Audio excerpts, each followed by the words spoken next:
الله الله الله الله الله. إن الحمد لله نحمده ونستعينه ونستغفره ونعوذ بالله من شرور أنفسنا ومن سيئات أعمالنا. من يهده الله فلا مضل له ومن يضلل فلا هادي له وأشهد أن لا إله إلا الله وحده لا شريك له وأشهد أن محمدا عبده ورسوله. أما بعد، فإن خير الحديث كتاب الله وخير الهدي هدي محمد صلى الله عليه وسلم وشر الأمور محدثاتها وكل محدثة بدعة وكل بدعة ضلالة وكل ضلالة في النار. محترم حاضرین، سامعین و سامعات، ناظرین و ناظرات، اصول ثلاثہ کے اس درس میں آپ تمام کا خیر مقدم ہے. اللہ رب العالمین ہمارے اور آپ کے اس جگہ پر مل بیٹھنے کو قبول فرمائے اور علم دین سیکھنے، اس کے مطابق عمل کرنے، اس کی دعوت عام کرنے اور اس کے راستے میں آنے والی مصیبتوں کے اوپر اللہ رب العالمین صبر کرنے کی توفیق عطا فرمائے. کل کے درس میں شیخ الاسلام ابن تیمیہ رحمۃ اللہ علیہ کی اس قول کا ذکر کیا تھا ہم نے، جس میں انہوں نے یہ بتایا تھا کہ ایمان کے لیے عمل صالح کا ہونا ضروری ہے. یہی اہل سنت والجماعت کا مسلک ہے کہ ایمان اگر صرف قول ہے تو وہ مکمل نہیں ہوگا. یعنی جو بھی کوئی شخص ایمان کا دعویٰ کرے اور اللہ رب العالمین کی عبادت بجا نہ لائے، اللہ رب العالمین کے لیے عبادت نہ کرے، تو ایسا شخص کافر ہے، اس کا دعوی اسلام درست اور جائز نہیں ہے. اسی طرح سے شیخ الاسلام کا دوسرا قول تھا کہ یہ بات ہو ہی نہیں سکتی کہ کوئی آدمی ایمان کا دعویٰ کرے اور یہ کہے کہ اللہ رب العالمین نے میرے اوپر نماز، روزہ، زکوٰۃ اور حج فرض کیا ہے اور اس کے بعد وہ اپنی پوری زندگی گزار دے لیکن اللہ رب العالمین کی عبادت نہ کر سکے. ایسا کرنے والا شخص ایمان کے ساتھ کبھی ایسا نہیں کر سکتا. ہاں، منافقت اور کفر اس کے دل کے اندر ہوگی، وہی شخص ایسا کر سکتا ہے. پتہ یہ چلا کہ ایمان کے دعوے کے لیے یہ ضروری ہے کہ آدمی دلیل پیش کرے. یہی ہماری گفتگو، کل کی گفتگو تھی، یہیں پر آ کر ختم ہوئی تھی کہ ایمان کے دعوے کے لیے دلیل پیش کرے، اور دلیل اعمال صالحہ ہے. دلیل کیا ہے؟ اعمال صالحہ. آواز جا رہی ہے میری سب تک؟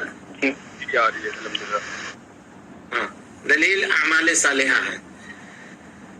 اسی لیے اللہ رب العالمین نے جہاں کہیں بھی قرآن مجید میں آپ دیکھیے گا ایمان کا ذکر کیا، اس کے ساتھ عمل صالح کا ذکر ضرور کیا. ان الذین آمنوا وعملوا الصالحات الا الذین آمنوا وعملوا الصالحات. ہر جگہ کے جہاں کہیں بھی آپ دیکھیے گا ایمان کے ساتھ عمل صالح کا ذکر ضرور پائیے گا، ضرور اس کو موجود پائیے گا. یہی وجہ ہے. اب اس کے بعد کل یہ بات ہوئی تھی ہمارے اور آپ کے سامنے کہ عمل صالح ہے کیا چیز، کس کو عمل صالح کہیں گے.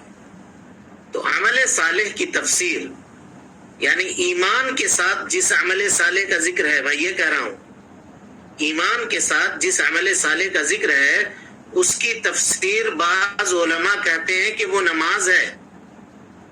وہ کیا ہے جی؟ نماز ہے. یعنی مثال کے طور پر اس کا معنی کیا ہوا، اس کی تفصیل دیکھیے قول کی.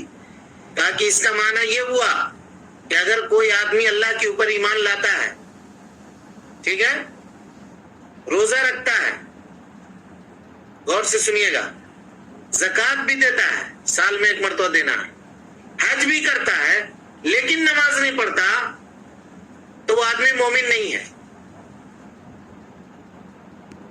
سمجھ رہے ہیں قول کو؟ جی کیا سمجھے؟ کوئی بیان کرے.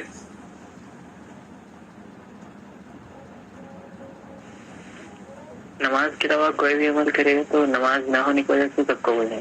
یعنی یہ بتائیے گا کہ ایمان کے ساتھ جس عمل صالح کا تذکرہ ہے، بعض علماء سلف اس عمل صالح کو متعین کرتے ہیں. کہتے ہیں کیا ہے متعین؟ کا متعین ہے کہ وہ عمل صالح سے مراد نماز ہے. یعنی تفصیل اس کی یہ ہوئی کہ اگر کوئی آدمی لا الہ الا اللہ محمد رسول اللہ کا اقرار کرتا ہے، ٹھیک ہے، روزہ بھی رکھ لیتا ہے، زکوٰۃ بھی دے لیتا ہے، اللہ تعالیٰ نے اس کو مال دیا ہے، زکوٰۃ بھی دے لیتا ہے، حج بھی کر لیا ہے، لیکن اگر بے نمازی ہے، نہیں جاتا ہے نماز پڑھنے کے لیے، نماز نہیں پڑھتا ہے، نماز کو چھوڑتا ہے، جان بوجھ کر کے اس کو ترک کرتا ہے، تو ایسا آدمی اللہ کے اوپر ایمان لانے والا نہیں ہے. اب واضح ہو گیا؟ بات واضح ہو گئی میری؟ جی ہاں جی جی ہاں، یہی مطلب ہے کہ بعض علماء سلف یہ کہتے ہیں کہ عمل صالح کی تفسیر نماز ہے. یعنی جو آدمی نماز نہیں پڑھے گا ایمان لا کر کے، فلیس بمؤمن، وہ مومن ہوگا ہی نہیں کسی بھی صورت میں، کسی بھی صورت میں وہ مومن ہوگا ہی نہیں، چاہے اس کی فرضیت کا کتنا بھی اقرار کر لے. تکاسلاً، سستی اور کاہلی کرتے ہوئے اگر نماز چھوڑتا ہے تو وہ آدمی کافر ہوگا. یہاں پر دیکھیے جی، ابھی ہم لوگوں نے یہ اس سے پہلے جو تعریف پڑھی تھی اس میں یہ کہا تھا کہ اس کو وقت بھی ملے اور اس کے پاس کوئی عذر بھی نہ ہو. یاد ہے آپ کو؟ جی ہاں. تو یہاں پہ جو لوگ یہ کہتے ہیں کہ ضروری ہے کہ وہ نماز پڑھے، ہے نا، لیکن ایک شکل ایسی ہے یا دو شکل ایسی ہے جہاں اگر بندہ ایمان لاتا ہے اور کوئی بھی عمل نہیں کرتا ہے تب بھی ہم اس کو مومن کہیں گے. دو کیفیت ہے، دو استثنائی کیفیت. پہلی کیفیت تو یہ ہے کہ بندے کو وقت نہیں ملا. وقت نہیں ملا کا مطلب کیا ہوا کہ ایک آدمی آپ کے پاس آیا اس وقت، مثال دے رہا ہوں، اس وقت آیا، لا الہ الا اللہ اشہد ان لا الہ الا اللہ و اشہد ان محمدن عبدہ و رسولہ کا اقرار کیا اس نے. ابھی تو کوئی نماز کا وقت نہیں ہے. سمجھ میں آ رہی بات؟ عشاء کی نماز ہو چکی ہے. ایک مثال دے رہا ہوں میں، اور فجر کی نماز آنے سے پہلے پہلے وہ آدمی انتقال کر گیا، کوئی عمل نہیں کیا، تو کیا کہیں گے ہم اس کو؟ مومن کہیں گے یا نہیں کہیں گے؟ مومن کہیں گے. کہیں گے. تب وہ کہے گا کہ پھر تو عمل صالح کو شرط لگاتے ہو. کہتے ہیں بھائی صاحب عمل صالح کی شرط ضروری ہے لیکن اس کے لیے وقت ہونا چاہیے. اس بیچارے کے پاس وقت نہیں تھا. اگر کوئی بھی عمل نہیں کیا، اشہد ان لا الہ الا اللہ و اشہد ان محمدن عبدہ و رسولہ پڑھا اور اٹھ کر کے جا رہا تھا، راستے میں گرا اور انتقال کر گیا، مومن ہوگا وہ، اس لیے کہ اس کو وقت نہیں ملا، اس کو موقع نہیں ملا. سمجھ میں آ رہی بات؟ فرق سمجھ رہے ہیں جی. دوسرا آدمی جس کے پاس عذر ہے، اس کو تو وقت نہیں ملا. دوسرا آدمی جس کے پاس عذر ہے، مثال کے طور پہ کوئی آدمی مسلمان ہوا ابھی اس وقت، مسلمان ہونے کے بعد اس کو وقت بھی ملا، ابھی مسلمان ہوا، جا کے اپنے گھر میں سو گیا. فجر کی نماز کا وقت ہوا، اس کو معلوم نہیں ہے کہ اسلام میں نماز پڑھنا فرض ہے. ظہر کی نماز کا وقت آیا تب بھی وہ اٹھ کے آیا نہیں گھر سے، یا اسلام کی اور کوئی تعلیمات اس نے سیکھی ہی نہیں، صرف کلمے کا اقرار کیا صدق دل سے، سچے دل سے، اور ظہر یا عصر ہوتے ہوتے وہ آدمی دنیا سے رخصت ہو گیا. تو کہیں گے کہ اس شخص کے پاس عذر تھا کیونکہ اس کو علم ہی نہیں ہو سکا کہ ہمارے اوپر نماز فرض ہے. لا الہ الا اللہ کا اقرار تو اس نے کر لیا، کلمہ شہادت تو ادا کر دی اس نے، لیکن اس کو اتنا وقت نہیں ملا. یہی دو اضطراری کیفیت ہے جس میں علماء کہتے ہیں کہ نماز سے چھٹکارا ہے. اگر نماز نہ پڑھے تب ہم مومن کہیں گے. اس کے علاوہ جتنی شکل آپ بنا سکتے ہیں بنا لیجئے. اگر آدمی بے نمازی ہے تو علماء کی تعداد، سلف علماء کی تعداد یہ کہتی ہے کہ وہ مومن نہیں ہے، ایماندار نہیں ہے، ایمان والا نہیں ہے، بلکہ کہتے ہیں کافر ہے، متعین کرتے ہیں کافر ہے وہ آدمی. سمجھ گئے بات کو جی؟ جی الحمدللہ.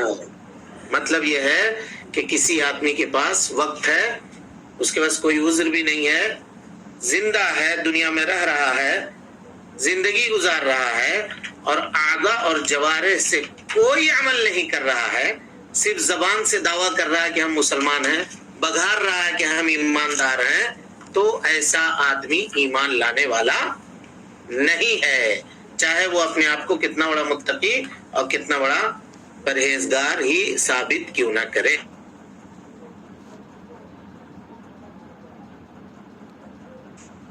کہتے ہیں ان دونوں اقوال کی، کچھ لوگ یہ کہتے ہیں کہ اگر تارک صلاۃ ہے، حالانکہ یہ قول مرجوح ہے، یہ قول درست نہیں ہے، تارک صلاۃ ہے، نماز چھوڑتا ہے لیکن اس کے وجوب کا قائل ہے، یہ کہتا ہے کہ اللہ نے میرے اوپر فرض کیا، تو اس آدمی کو ہم دائرہ اسلام سے کہتی ہے، حالانکہ صحیح روایتوں کے موجود ان کا یہ قول درست اور جائز نہیں ہے، ان کا یہ کہنا درست نہیں ہے۔ سمجھ رہے ہیں بات کو جی؟ پہنچ رہی ہے سب تک آواز؟ شیخ 15 سیکنڈ کا تھوڑا پھر سے بولیے، آواز کٹ گئی تھی۔ کر گئی تھی آواز؟ یہی بات ریپیٹ کر دیے سر، یہ آخری بات مطلب میں یہ کہہ رہا ہوں کہ کچھ لوگ یہ کہتے ہیں کہ یعنی اس سلسلے میں دو قول ہے، علماء کا ایک گروپ یہ کہتا ہے کہ اگر کوئی آدمی نماز کے وجوب کا قائل ہے، یہ کہتا ہے کہ اللہ نے میرے اوپر نماز کو واجب کیا، فرض کیا، لیکن وہ نہیں پڑھتا ہے، سستی کرتا ہے، کاہلی کرتا ہے، 2 ٹائم کا پڑھتا ہے، 1 ٹائم کا نہیں پڑھتا، ایسا ہے اگر کسی کی زندگی میں، یہ ہے، اللہ تعالیٰ ہم کو آپ کو محفوظ رکھے، نمازی بنائے، تو وہ کہتے ہیں کہ نہیں، اس کو ایمان سے خارج نہیں کریں گے، اس کو ایمان سے خارج نہیں کریں گے، حالانکہ ان کا یہ قول صحیح نصوص سے ٹکراتا ہے اور ان کا یہ قول درست نہیں ہے۔ تو اس کی تفصیل یہ ہے کہ اگر کوئی آدمی نماز پڑھتا ہے، ٹھیک ہے، نماز پڑھتا ہے اپنی اوقات کے اوپر، جماعت کے ساتھ ادا کرتا ہے، تو نماز چھوڑنے سے جس کے نزدیک کافر، یہ کہتے ہیں کہ نماز کا چھوڑنے والا کافر ہے اگر نماز کے علاوہ وہ دوسرے اعمال نہ کرے۔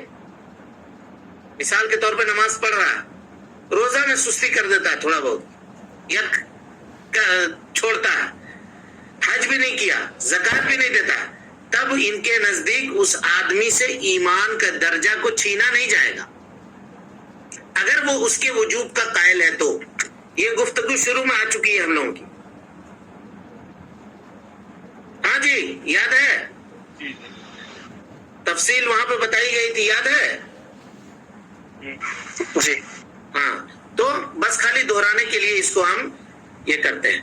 اور اسی طریقے سے اگر کوئی آدمی نماز پڑھتا ہے، حج چھوڑ دیتا ہے یا اور دوسری چیزیں چھوڑ دیتا ہے، جبکہ شیخ الاسلام ابن تیمیہ، یہ صرف افتراضی بات میں کہہ رہا ہوں، یہ مت سمجھیے گا کہ ایسا کرنا جائز ہے، شیخ الاسلام کا قول یاد رکھیے گا، اس سے پہلے جو گزر چکا آپ کے سامنے، کہ ایسا ہو ہی نہیں سکتا ہے کہ وہ آدمی یہ کہے گا کہ ہم اس کے وجوب کے قائل ہیں اور وہ چیز نہیں کرے گا، بہت ریئر میں یہ معاملہ ہوگا، لیکن پھر بھی اس کے اوپر نفاق کا خوف ہوگا، اور وہ آدمی اللہ رب العالمین کے سخت وعید کا حقدار ٹھہرے گا، اللہ رب العالمین اس کو سخت عذاب دے گا، جو بے نمازیوں کے بارے میں یا بے روزے داروں کے بارے میں یا جو لوگ روزہ چھوڑتے ہیں ان کی،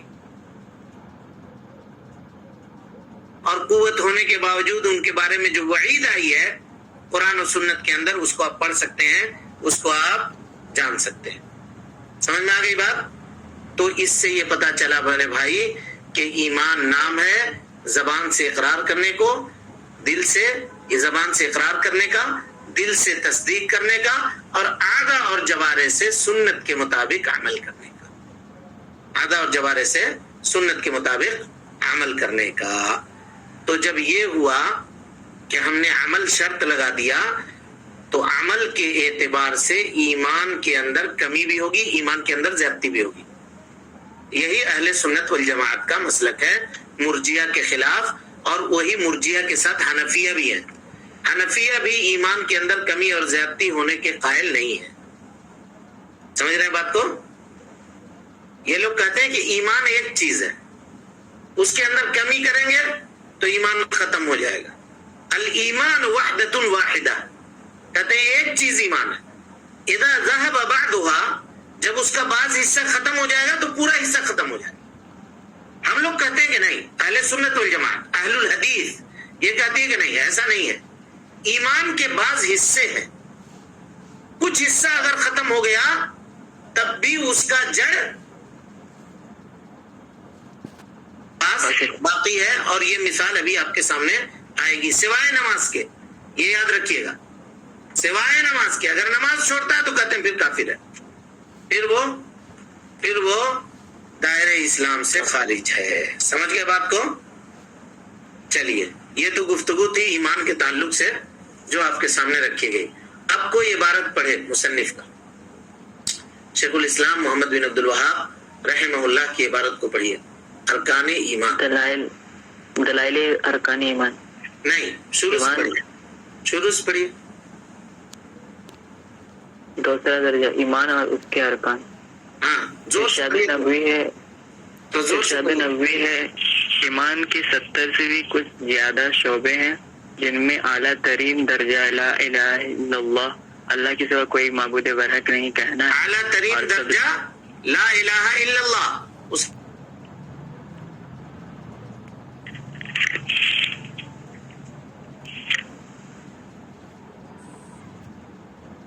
اس کے بعد جی،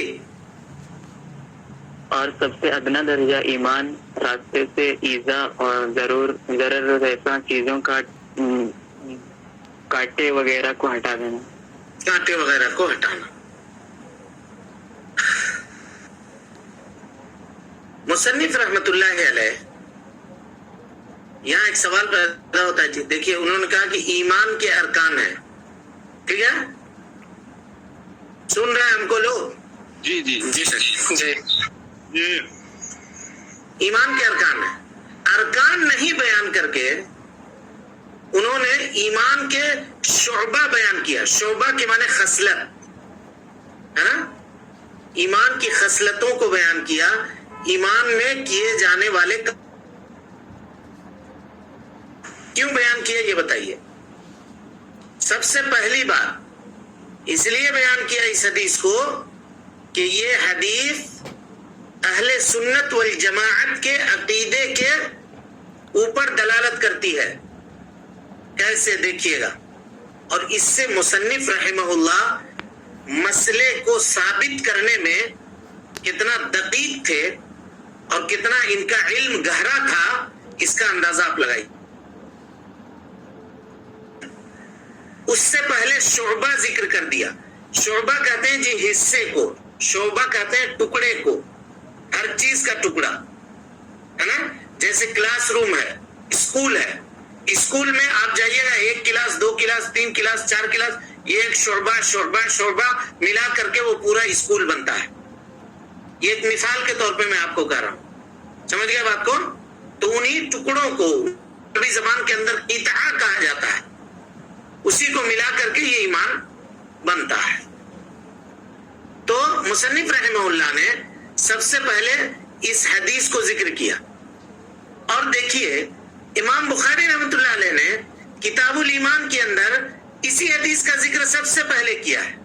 الایمان بضع و70 شعبۃ اعلاها قول لا الہ الا اللہ وادناها اماطة الاذى عن الطریق والحیاء شعبۃ من الایمان، والحیاء شعبۃ من الایمان۔ ایمان کی 79 شاخیں ہیں، ہاں جی 79۔ یہ مسلم کی روایت ہے، بخاری کی جو روایت ہے اس میں 69 ہے۔ کتنا ہے جی؟ 69۔ بخاری کی روایت میں 69 ہے۔ تو علماء کہتے ہیں کہ صحیح قول یہ ہے کہ 69 ہی صحیح ہے، کیونکہ بخاری کی جو مسلم کی جو روایت ہے اس میں راوی کو شک ہے۔ یعنی روایت کیسے ہے؟ کہا الایمان بضع و70 شعبۃ او بضع و60 شعبۃ، ایمان کے 70 پر 9 شاخیں ہیں یا 60 پر 9 شاخیں ہیں۔ یہ ذکر کیا. تو کہتے ہیں کہ کم عدد زیادہ عدد کے اندر داخل ہے، اسی لیے کم والے کو لے لیا جائے، اور امام بخاری کی سند امام مسلم کی سند سے زیادہ مضبوط ہے. لہذا راجح قول کے مطابق 69 والی حدیث یہ زیادہ درست اور زیادہ صحیح معلوم ہوتی ہے. بہرحال تو کہا کہ 60 پر 9 یا 70 پر 9، 69 یا 79 ایمان کی شاخیں ہیں. سب سے اوپر درجہ جو ہے، سب سے اوپر درجہ قول لا الہ الا اللہ، لا الہ الا اللہ کا کہنا. یہ کیا پتہ چلتا ہے جی؟ لا الہ الا اللہ کہنا، استدلال کیجئے، کس چیز کے اوپر دلالت کرتا ہے؟ اللہ پر ایمان. نہیں، وہ تو کرتا ہی ہے. ایمان کی جو تعریف ابھی آپ نے پڑھی، الایمان اقرار بال،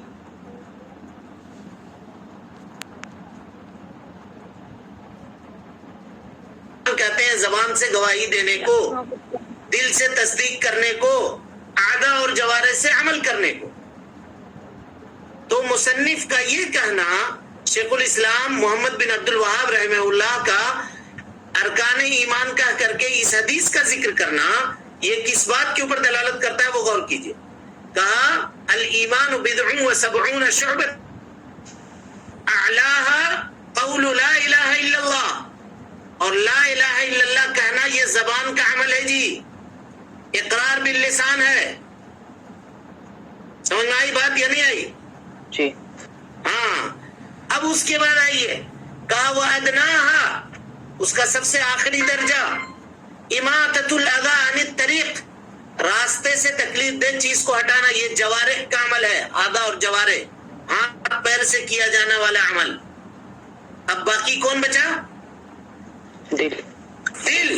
تو کہا والحیاء شعبۃ من الایمان، حیا ایمان کے حصوں میں سے ایک حصہ ہے. حیا آدمی کہاں سے کرتا ہے جی؟ دل. کیا پتا چلا؟ دل کا کام. کیا پتا چلا؟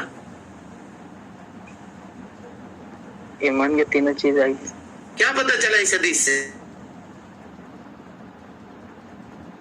ہم لوگ کر رہے ہیں، 3 دن سے پڑھتے چلے آ رہے ہیں.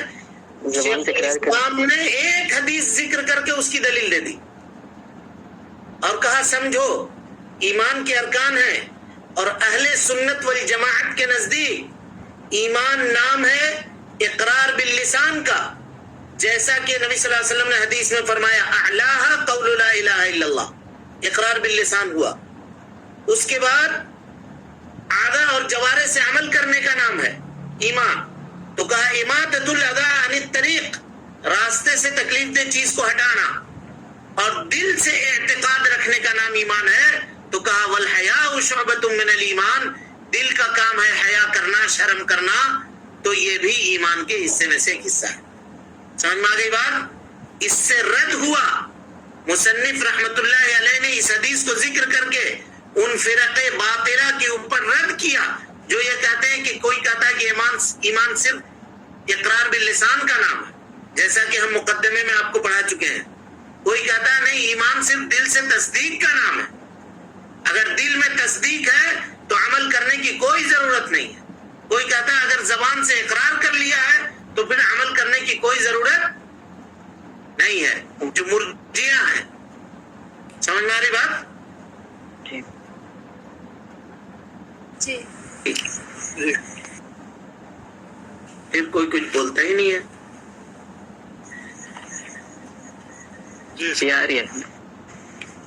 کیوں نہیں بولتے ہیں بھائی؟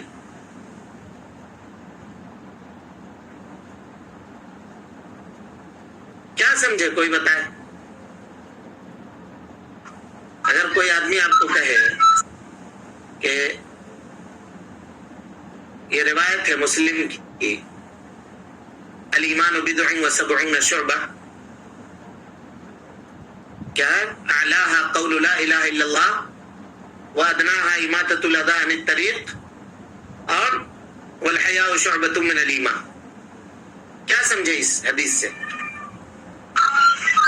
ایمان میں تینوں چیز داخل ہے کہ زبان سے اقرار یہ حدیث ایمان کی تعریف کے اوپر دلالت کرتی ہے.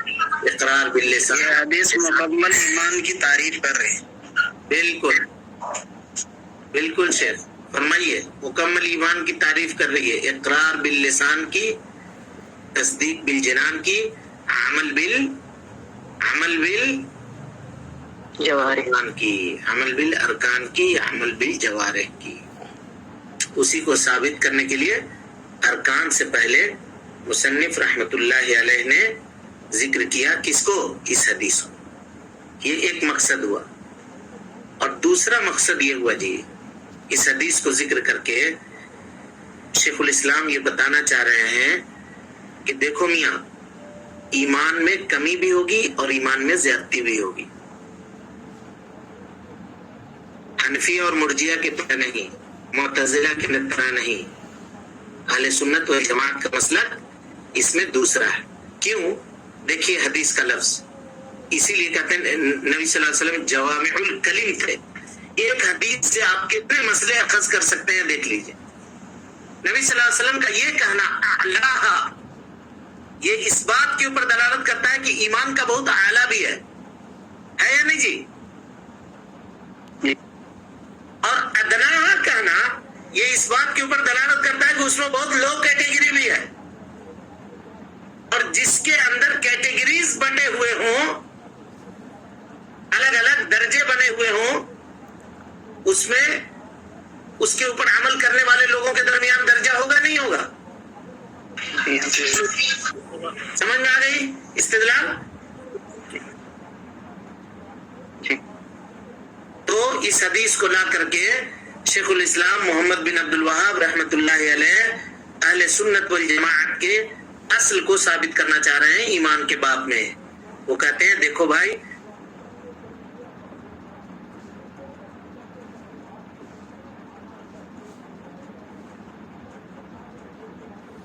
ہوتی ہے ایمان میں کمی بھی ہوتی ہے، زیادتی بھی ہوتی ہے. اس کی دلیل دیتے ہیں کہ یہ کمی اور زیادتی ہونے کی دلیل ہے. سمجھ میں آ رہی بات؟ جی بس کیجیے. اللہ اللہ اللہ اللہ اللہ اللہ اللہ اللہ